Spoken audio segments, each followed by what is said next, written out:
What's up, Mecha fans, and welcome back to the channel. So today we are once again talking about Mobile Suit Gundam GQuuuuuuX. We've got another spoiler review and breakdown, and this is the penultimate episode, episode 11, titled Alphacide. Before I get into my thoughts though, I want to hear from you guys, so head on down to the comment section below and let me know what you thought of this episode. And while you're there, please do leave a like on this video and subscribe if you are a fan of mecha anime content and want to see plenty more videos like this in the future. And without further ado, let us talk about what goes on in this episode.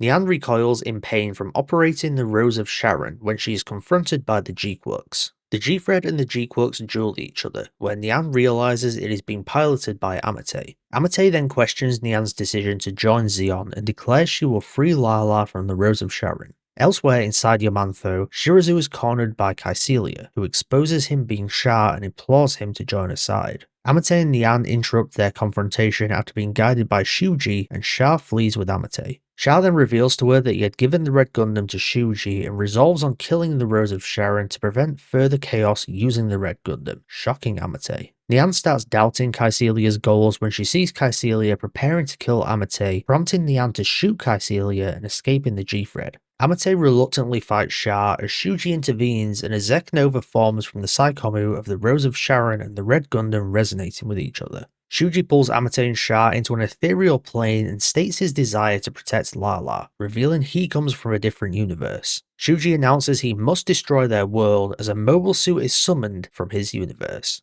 Alright, so that should give you a good overview of this episode, and I know you guys want to hear me talk about the ending, but there's other stuff that happens in this episode that is not the final scene, and we will get to that final scene. But first, I do want to kind of walk us through, if you will, the episode and some of the things that really stood out to me and things that I want to talk about. Now, the fight between Amate and Nyan was cool because you get to see these mobile suits that are very similar to one another. You get to see these pretty skilled new types, let's face it, and it's also characters that we've come to know fighting one another. So that in and of itself is pretty cool. My problem is that the fight just doesn't really hit because you don't feel like that kind of emotional connection there. You don't feel like this sense of these two characters unknowingly fighting one another and then realizing the truth that they are fighting one another, and then you kind of get that emotion that comes out of that. And I don't think you really felt it in this episode if you compare it to like other friend characters or other characters that kind of know each other, that are kind of rivals in many ways, and you get fights between those characters.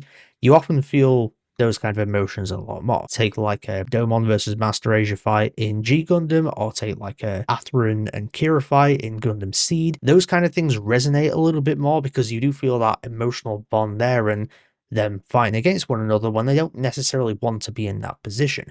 And I don't think you really feel it here with Amate and Nyan, which is unfortunate, because I think if you had more time and really developed that bond with them and actually pulled off this particular fight and the realization there a lot better than they did, you could have had something really strong and something that really emotionally resonated with audiences. And to be honest, it's the same kind of thing with Shuji reappearing. Maybe the intention is not to necessarily have this kind of emotional reunion, but you just kind of don't care. And it's unfortunate because if they'd done more with those characters, and I guess if you did more with Amate's feelings towards Shuji and also Nyan's feelings towards Shuji, then maybe that kind of scene would have hit a little bit more harder than it did. The kind of scenes that you get with these reunions between characters in this episode, especially with the new characters, you don't really care too much about them. Which then brings me on to my next scene, which is also kind of another reunion, and that is where we get the inevitable Char reveal that this character Shirazu is actually Char Aznable, which we all knew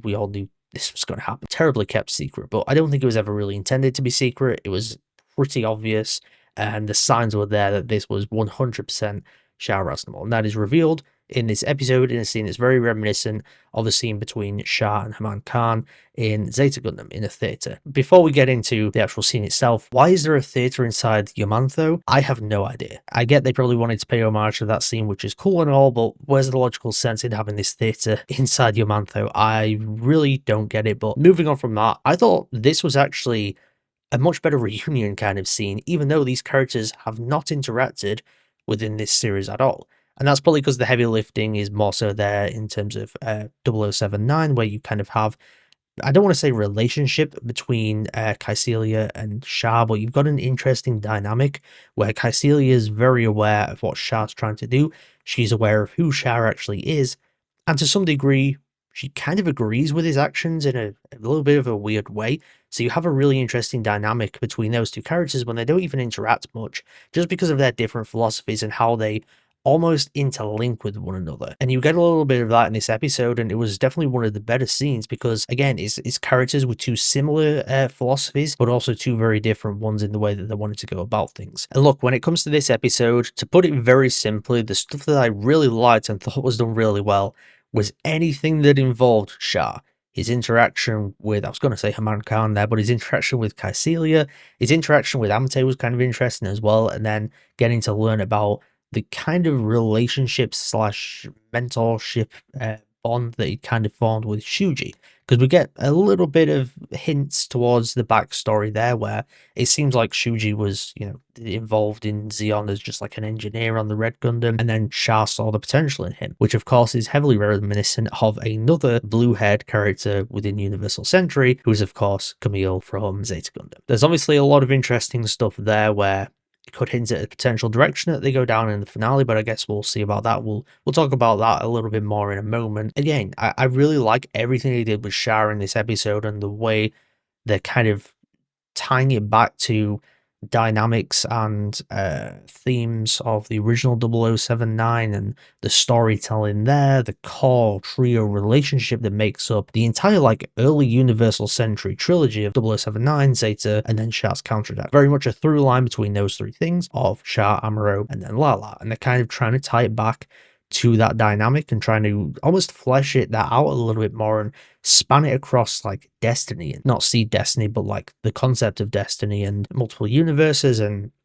all this kind of stuff. I think it's really cool the direction they're going with all of that stuff, and that's one of the many reasons I've really liked what they've done with Char and with Lala in this series, and hopefully with Amuro if he does show up in the finale. More on that in a moment though. And since a lot of other people have already said it, I'm also going to say it as well. You can kind of tell that the creators of this show really love Universal Century and really love 0079, Zeta, Char's counterattack, maybe Double Zeta as well to some degree, but early Tomino Gundam. That's the stuff that they love, that's the stuff that they are passionate about. They're almost doing their variation of elements of that, but they kind of had to then fit in some new characters as well. And I think that kind of stuff has fallen a little bit short in this series because you can tell that they didn't care too much to do so much with Amate, Nyan, and Shuji. And I've talked about before how like under the surface there's, good characterization there, and I think there's very interesting ideas that are explored within those characters. But it doesn't change the fact that on a surface level, and even on a deeper level as well, you can tell that using those characters is almost an on-ramp to do their own Universal Century kind of stuff without just like outright recreating things, if that makes sense. Like, you got to have new stuff because it is a brand new series, and they couldn't have just straight up said, all right, we're going to do our take on Universal Century with Amuro, Char, Lala, the Zabis, all this kind of stuff. But they've implemented those into the story and made them the most interesting part of the story. So that now brings us on to the end of this episode, the ending, which I've already said it in my quick review. I loved this thing. It was like one of those super hype moments where Beyond the Time kicks in, RX-78-2 shows up, regardless of whether it's just fan service, get up and shout and cheer and all that kind of stuff. It works. I could sit here and say like it feels like obvious, easy fan service to do, but it doesn't change the fact that it absolutely worked on me, and I think it worked on almost everyone else. But the actual scene itself raises a lot of interesting points. Shuji is from a different universe, presumably this one that the RX-78-2 has come from, which basically means that he's from a different Universal Century timeline. Now, is he from the original Universal Century? That is, of course, another question, because where does this RX-78-2 come from? I would probably say it has come from the same universe that Lala, or this Rose of Sharon Lala, left, because we get the idea that in that universe, Char is killed by Amuro, as opposed to her kind of coming in and saving Char. So Char's killed in the Gelgoog in the 1 Year War, as almost happened in 0079. And that's what happened in this universe, hence why Lala has essentially created this one by the sounds of it, for a place where Char survives, Lala survives throughout the whole thing. They don't necessarily meet, but they both live. and continue to live on, if you will. So that's kind of the thing that they've gone with here. So it's probably a case of Shuji has come from this universe, but again, the question comes, who the hell is Shuji? Is he a legacy character, or is he just someone completely new? Potentially two theories here. One, he is Amuro to some degree. Now, how that's going to work, 'cause he looks nothing like Amuro, I really have no idea. The only thing that would kind of line up with him being an Amuro type of character is the fact that they are both technically minded, I guess, and can, work on the Gundam and, engineered stuff, and of course both very powerful new types as well, so there's that. But I guess if we were going to go for a legacy character and who Shuji could actually be, the obvious one is Camille. He looks the most like Camille. Blue hair, it's an easy thing, and also the relationship that's kind of been formed there between Shuji and Char, the fact that Char kind of recognizes him as like a powerful new type in a similar way to what he did with Camille. That's the kind of thing that they could very easily do and explain it that way. And there's stuff within Zeta and Double Zeta that they could kind of then actually tie it into, whether they'll want to go that route of, explaining stuff from very old canon. I have no idea. But there's a lot that they can do. It's just a case of whether they will do it or not. So if we pin down where Shuji's come from, where the RX-78-2's come from, and who Shuji potentially is, who is piloting the RX-78-2, there's two answers here, really. One, it's on autopilot and it's coming through, and then Shuji's going to jump in it.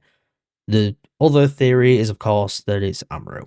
And as much as I think that it's too much to introduce him purely in the finale, especially for people that haven't seen the original Universal Century 0079, which I feel like at this point, it has become required viewing for this series to fully make sense and especially to fully appreciate it, I think you need Amuro here, because everything about this series and this story is so tied to the Char, Lala, and Amuro relationship. That is a trio thing. The dynamic between those characters is so crucial to 0079 and everything that kind of comes in between that, leading up to Char's counterattack, is unbelievably crucial. Like, it's not just a rivalry between Amuro and Char, it's Lala in the middle of there. That is also important, and it all comes as a complete package of a trio. To not have Amuro involved in this when this story is ultimately so centric on Lala and Char and their relationship, it would almost be a disservice to the story to not include Amuro in here to some degree, because then what you have is something that's very much paying tribute and understanding that dynamic and understanding how crucial that relationship is. So I think it's kind of inevitable that Amuro will be the pilot here. Will he actually, probably show up in a massive regard? I really don't know. I think it's got to be Amuro in the RX-78-2. Like, you cannot bring that in and not have Amuro as the pilot if anyone is piloting it. It would almost be like a fundamental misunderstanding of how synonymous those two things are together when it comes to the Gundam franchise. So overall, I thought this episode did a hell of a lot right, particularly when it comes to reintroducing Char and all of the Universal Century connections, the direction that we're going in terms of really exploring what that Char-Lala relationship really is, I think is really cool. All that stuff, awesome.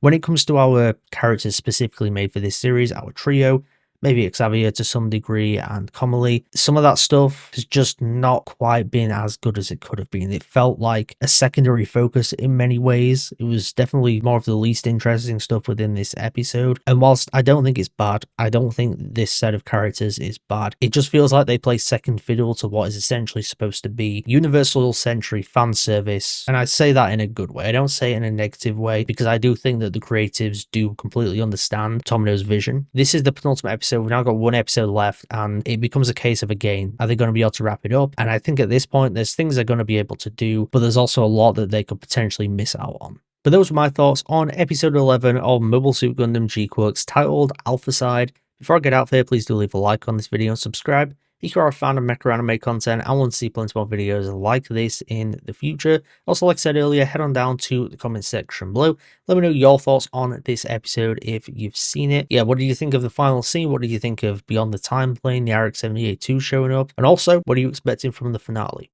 Thank you once again for tuning into Mecha Chat today. I'll see you guys next time.